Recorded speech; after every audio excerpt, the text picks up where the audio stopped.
Here's a garden. This represents the love of a relationship and all the potential of a relationship.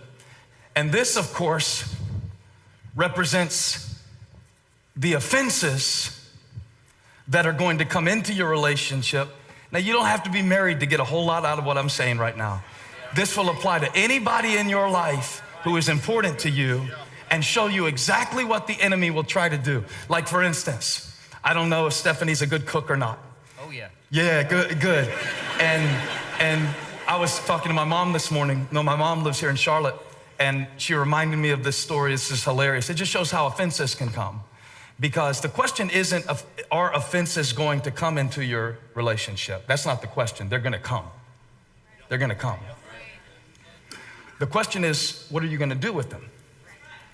That's what determines whether or not you keep a strong relationship with God, with others, with yourself. So my mom was telling me they were at my father's mom's house, so my grandmother, my dad's mom's house for Thanksgiving, and she made some stuffing. Do you know that? Yeah.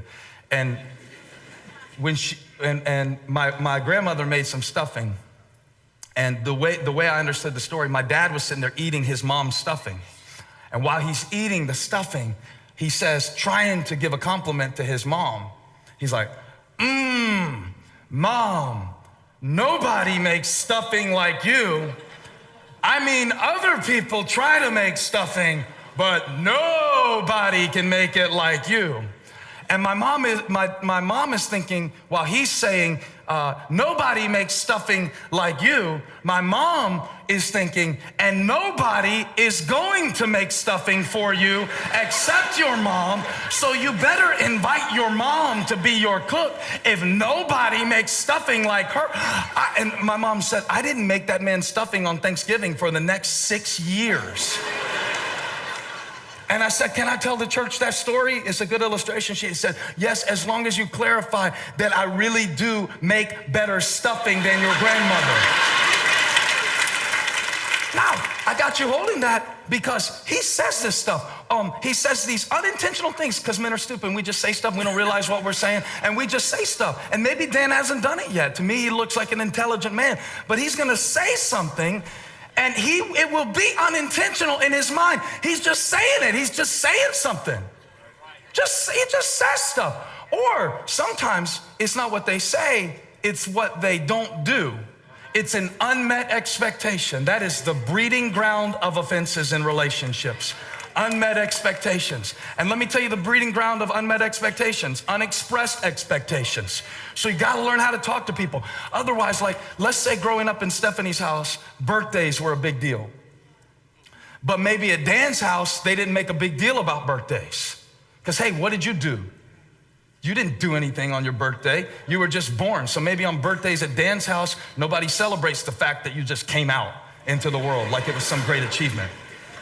But Stephanie wakes up and her mom used to make her pancakes on her birthday, and her dad had a special song that he would sing. I don't know, I'm making this stuff up. I never met Stephanie and Dan before. I was making a scenario. And so Dan wakes up on the birthday and he's gonna take her out to P.F. Chang's that night because that's her favorite place, she said. But now it's morning time and it's like 7 and there's no pancakes and there's no special song and there's no thing. And so now all of a sudden it's the first birthday they spend as a married couple, and he wakes up and gives her a little kiss and goes to work and leaves her with an offense.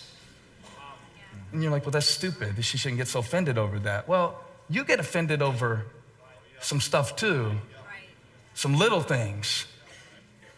And you hold it, and it won't just be you offending her. Let's say you're working really hard.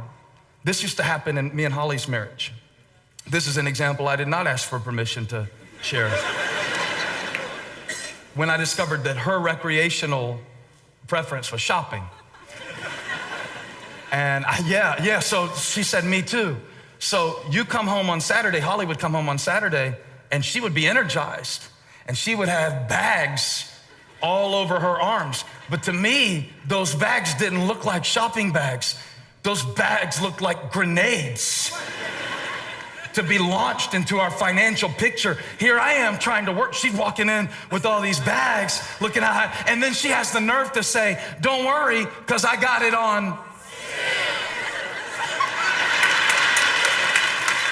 And this is what the devil wants, all right? Now Dan is trying to fall asleep on Saturday night. And again, I'm just making this up, but she handed you this offense. She wasn't trying to offend you. She was just shopping. It was just her thing. But Dan is working. And doesn't she see how hard I'm working? And how does she expect us to get ahead financially? And like the last thing she needs is another pair of shoes. And the enemy's like, yeah, that's good, Dan. That's good. She doesn't care about you. She doesn't respect you. She doesn't appreciate all that you're doing to provide for her. She's working against you. It's just a little offense.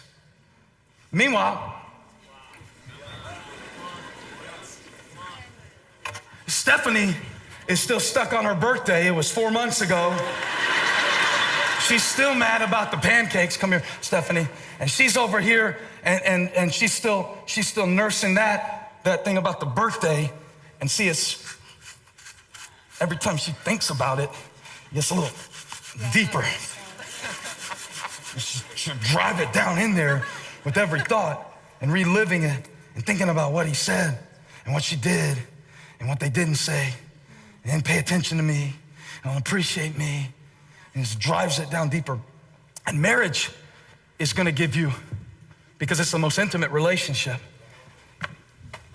and the more intimate the relationship, the more infinite the potential for offense.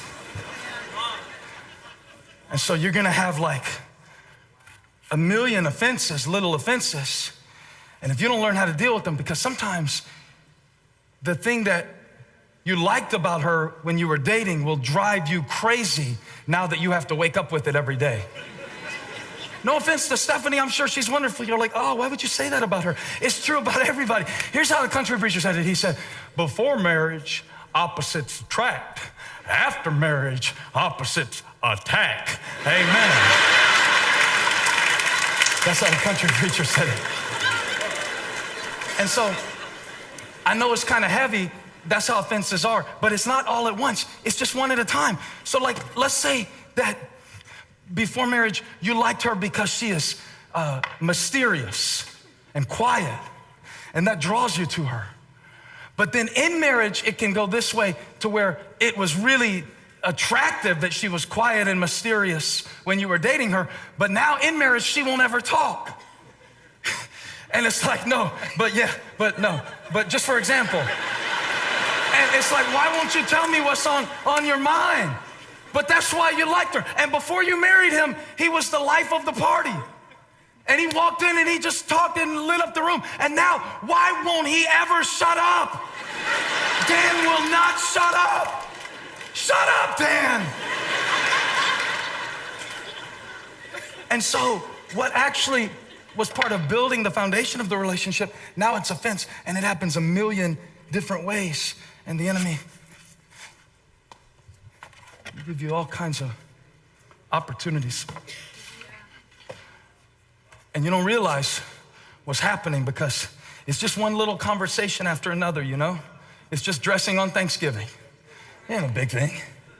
It's just me trying to tell Holly how to drive and her saying, well, then why don't you drive if you're such a good driver? And we have a lot of dysfunction in our relationship over what happens in the car because I can't find my way places and she can't drive. So she has a great sense of direction, but horrible driving skills.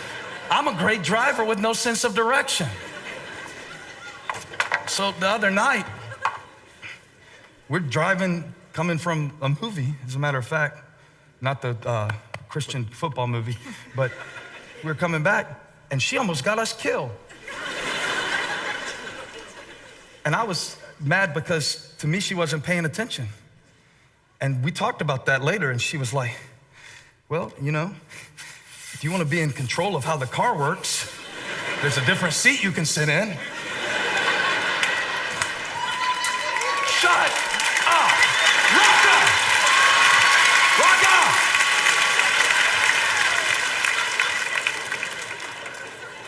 up! That's the biggest problem you have? No, it's not the biggest problem we have. It's just the one I'm going to tell you about. It's none of your business what problems we have. But see, offense by offense, if we don't learn what to do about this, the enemy would love just One conversation after another. You don't make a decision to walk away from a relationship that you love. You don't see them becoming your enemy in Matthew 5:25. It's just one unacknowledged effort after another. And you start thinking, well, I'm the only one who ever takes out the trash around here. Well, I guess I'll do it again, like always. No, it's good, I got it. It's not a problem. I would love to get up with the kid again in the middle of the night. No, it's fine, I know, you gotta work. And now, what started as just a small offense, now what God joined together is separated because of offense. Right.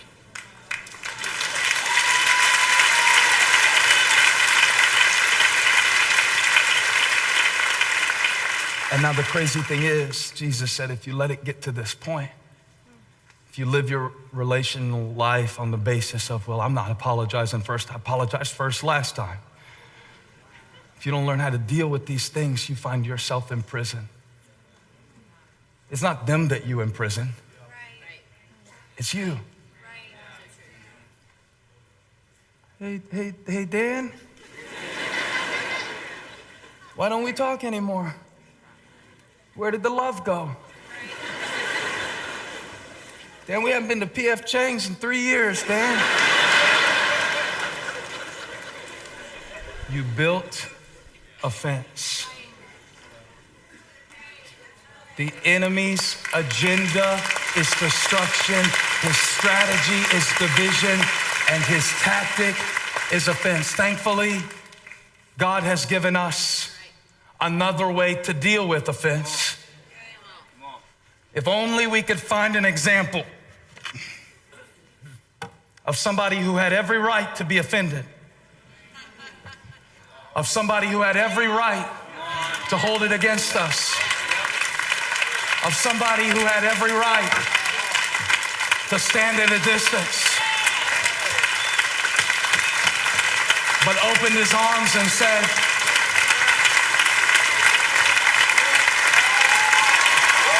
this is the way of relationship. And the Lord gave me a real specific word for somebody who needs reconciliation in your relationship. It's very simple what they have to do. If they're gonna stay like they started, if we're gonna get back to where we were, we're gonna have to learn, watch this, this is very profound, it's deep, you're gonna miss it. This is what you're gonna have to learn. You gotta learn to drop it. You gotta learn to drop it. And I don't mean suppress it. I don't mean you don't deal with things after they happen. But after you've had the conversation, Dan, I like pancakes on my birthday, then drop it. Touch somebody, say drop it. I mean the moment the offense, because you can't always control what's handed to you, but you can control what you do with it. So what are you gonna do with the offense? Come on, Dan, you can't choose anybody else's actions. The enemy wants you to drive it down deep. You know, he wants you to think about it and miss all the reasons that the person has worked their way into your life and miss all the things they've done for you. And he wants to drive it, but God says, drop it. I believe that there are some things that we need to drop tonight. In fact, Jesus said, this is so important that if you are in church at the altar offering a gift and a sacrifice, but the primary relationships in your life are dysfunctional and need reconciliation, you can't even properly connect with God unless you drop it. Do it again, Dan. Drop it. Every time they do it, I want you to reinforce it. 1, 2, 3, drop it. What are you gonna do when they don't acknowledge you, when they don't notice you? What are you gonna do? What are you gonna do when they are too busy to show you the love and affection, but you know that they're trying as hard as they can to? You gotta. I'm telling you, being married, being in a close relationship is about not how quickly you can get offended, but how quickly you can get over it. Hey, thanks for watching. Click the subscribe button on your screen so you never miss a video. And would you also take a second and share this video with a friend? If you click the arrow below that says share, maybe you can encourage somebody today, your coworker, your mom, whoever. You never know how it might impact their life. Thanks again for watching, and don't forget to subscribe and share.